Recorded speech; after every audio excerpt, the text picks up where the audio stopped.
Bom dia, meu nome é Joaquim Procópio.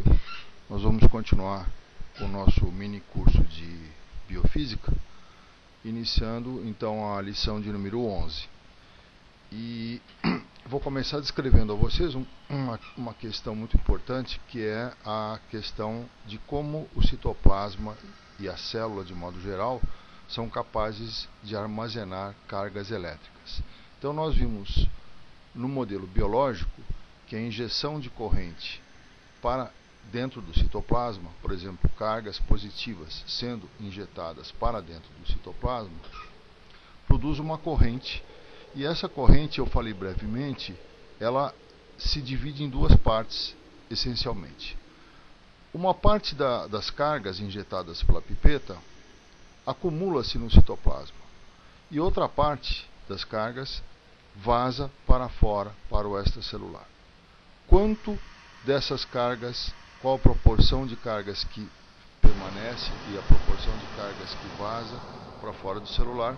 Essa é uma questão muito importante na biofísica, e na realidade é uma questão que depende do tempo, do decurso temporal do experimento da injeção de corrente.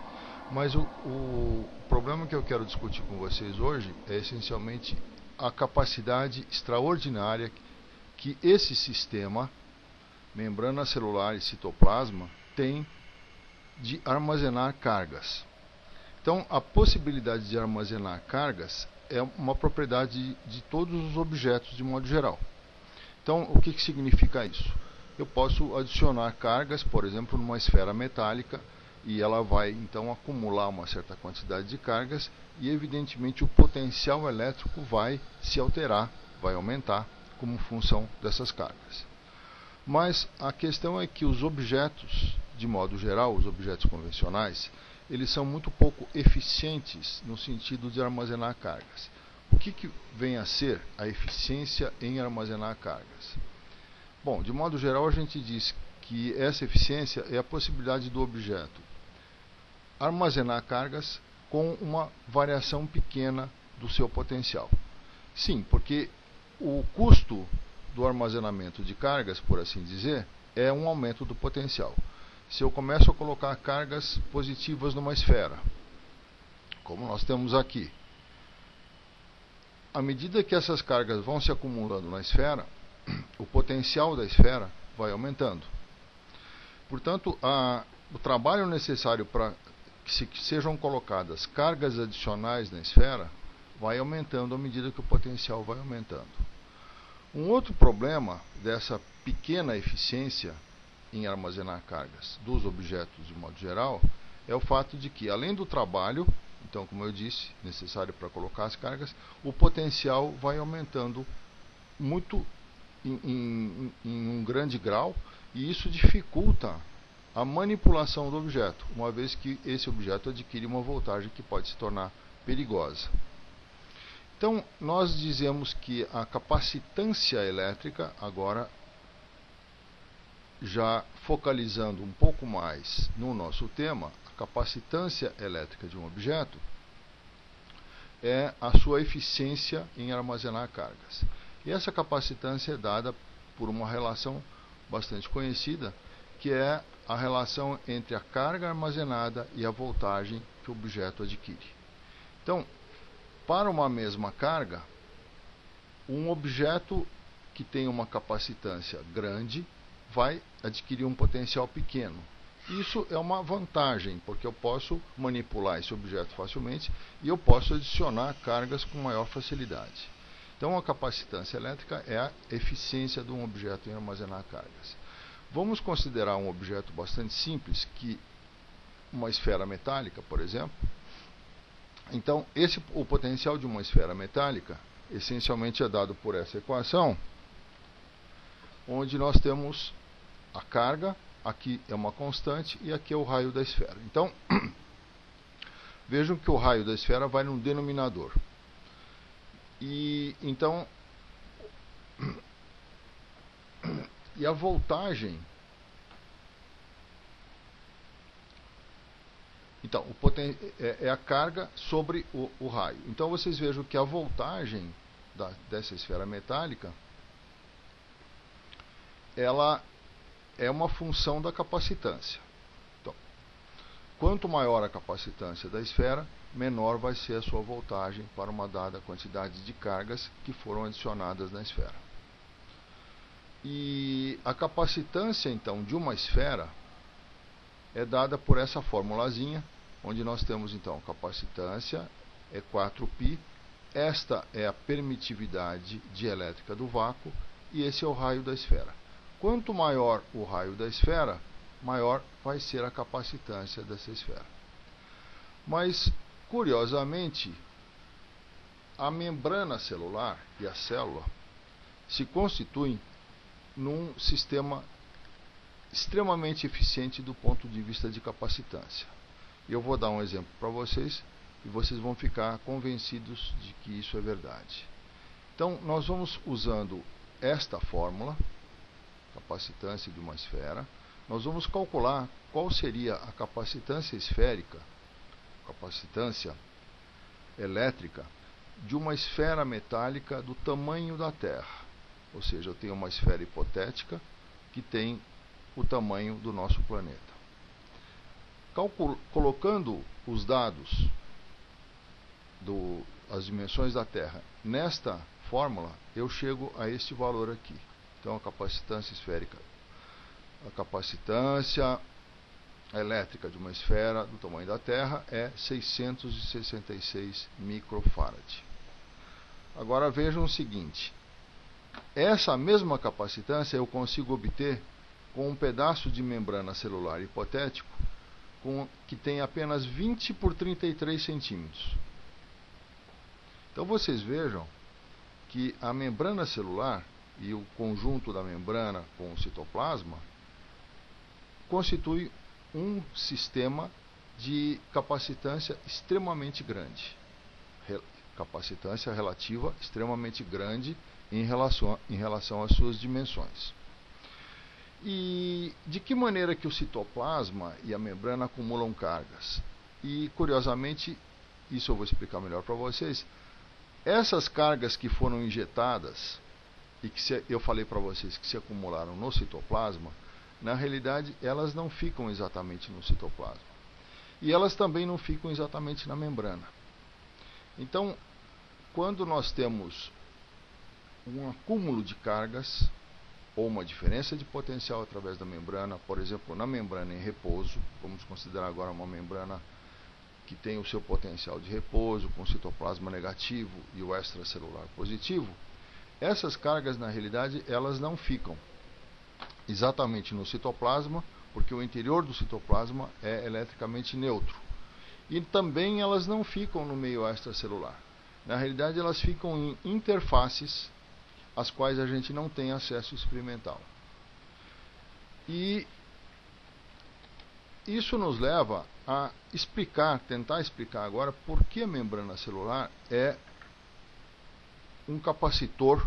Agora eu vou dizer que um capacitor é um sistema, é um sistema físico que é capaz de armazenar cargas. Por que a membrana celular é um capacitor tão eficiente? Então, como eu falei para vocês, se nós analisarmos agora um único objeto, uma esfera, por exemplo, e nessa esfera sejam colocadas cargas, dando uma carga total de mais Q, nós vamos ver que esse sistema adquire um potencial V1. E a primeira coisa que a gente percebe, antes de continuar nessa linha, é, naquele exemplo do planeta Terra, da esfera, do tamanho do planeta Terra, o que nós percebemos é o seguinte, que um objeto esférico é muito pouco eficiente no sentido de armazenar cargas. Ou seja, uma pequeníssima quantidade de carga já é suficiente para levar esse objeto a uma voltagem bastante grande.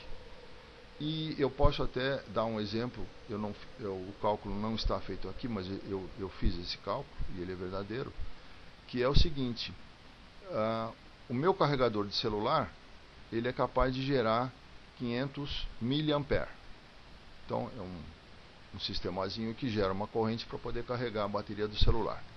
Se eu ligar esse carregadorzinho de celular numa esfera do tamanho da Terra e deixar ele ligado durante apenas 1 segundo, eu vou conseguir carregar essa esfera a um potencial de 750 volts.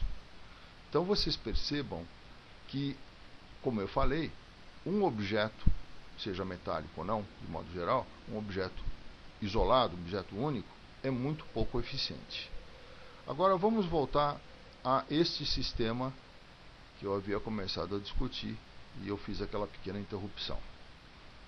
Então vejam o seguinte, como eu falei para vocês, essa esfera adquire um potencial V1 quando é colocada uma carga mais Q.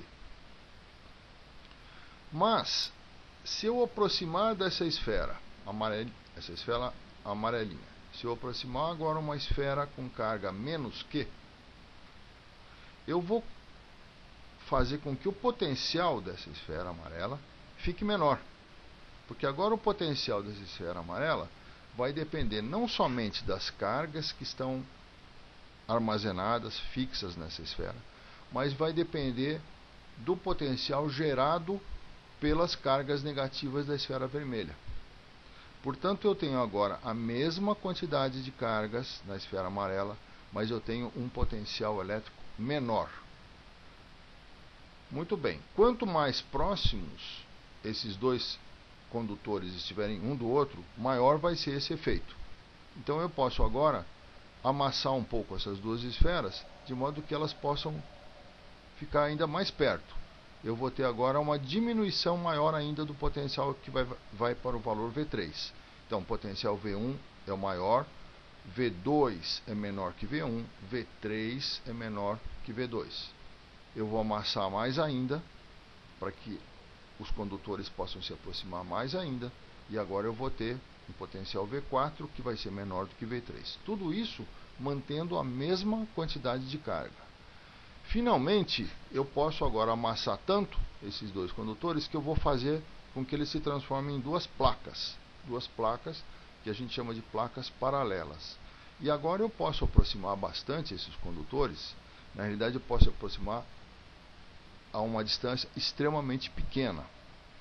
E nós vamos ter então agora esse potencial V5, sempre mantendo a mesma carga, que vai ser menor do que o potencial V4. E aqui nós temos um esquema um pouquinho mais detalhado do que acontece com um sistema de dois condutores quando eles se aproximam a uma distância pequena. E evidentemente o que vai acontecer é que a eficiência em armazenar cargas aumenta muito, porque agora eu vou ter a mesma quantidade de carga Q, mas há um potencial elétrico muito menor, porque agora vocês vejam que o potencial elétrico do condutor amarelo, ele depende não somente das cargas que estão nesse condutor, mas ele vai ser diminuído de modo muito importante pelas cargas presentes no condutor vermelho. E eu posso colocar uma quantidade tão grande de cargas aqui, que eventualmente eu teria agora uma diferença de potencial, vamos dizer, suficiente para causar uma faísca entre esses dois condutores. E o que a gente faz normalmente é colocar um isolante para impedir essa chamada breakdown, o breakdown elétrico, ou a produção de uma faísca entre os dois condutores. Na realidade, agora nós estamos nos aproximando bastante do que é a membrana celular.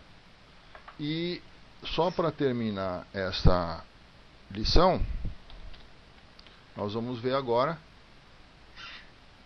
a semelhança que existe entre essas duas situações. Então vocês vejam agora o seguinte. Esse aqui é o sistema de duas placas paralelas com isolante no meio. São dois condutores. Aqui nós temos a membrana celular. O citoplasma é um meio condutor, o meio extracelular é um meio condutor e a membrana nada mais é do que o isolante. Nós vamos então terminar por aqui e vamos continuar a próxima lição a partir desse ponto. Muito obrigado e bom dia.